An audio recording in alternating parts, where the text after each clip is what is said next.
ജബൽ അക്തറിൽ ഇത് വിളവെടുപ്പിന് മുന്നോടിയായിട്ടുള്ള ഉത്സവ കാലമാണ്. ജബൽ അക്തറിന്റെ മനോഹാരിതയിൽ മതിമറന്ന് മാതളനാരക തോട്ടത്തിലൂടെ ഒരു യാത്രയൊക്കെ നടത്തി സീസൺ അല്ലെങ്കിൽ കൂടി റോസ് വാട്ടർ ഫാക്ടറി ഒക്കെ സന്ദർശിച്ച് ഒമാനി ഹൽവയൊക്കെ ചൂടോടെ നുണഞ്ഞ് ജബൽ അക്തറിന്റെ ഒരു സായാഹ്നം ചിലവഴിക്കണം. നേരെ വിട്ടോ മക്കളെ, ജബൽ അക്തർ ഫെസ്റ്റിവൽ നടക്കുകയാണിപ്പോൾ. പുരാതനമായ അല്ലൈൻ വില്ലേജിലേക്ക് വന്നാൽ മനോഹരമായ പർവ്വതനിരകൾ കണ്ട് അത്ഭുതം തോന്നുക മാത്രമല്ല, ഗ്രാമീണരുടെ മുന്തിരിത്തോട്ടങ്ങളും മാതളനാരക തോട്ടങ്ങളും തട്ടുതട്ടായി കിടക്കുന്ന റോസാപ്പൂക്കളുടെ കൃഷിയിടങ്ങളും കാണാം.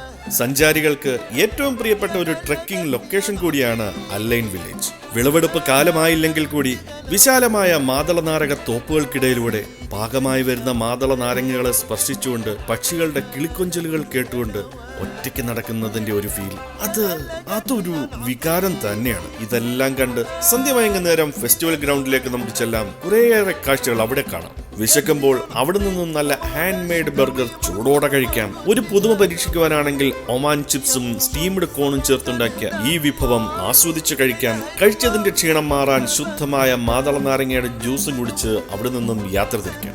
ജബൽ അക്തർ ഫെസ്റ്റിവൽ ആസ്വദിക്കാൻ നിങ്ങൾക്ക് ഓഗസ്റ്റ് 30 വരെ സമയമുണ്ട്.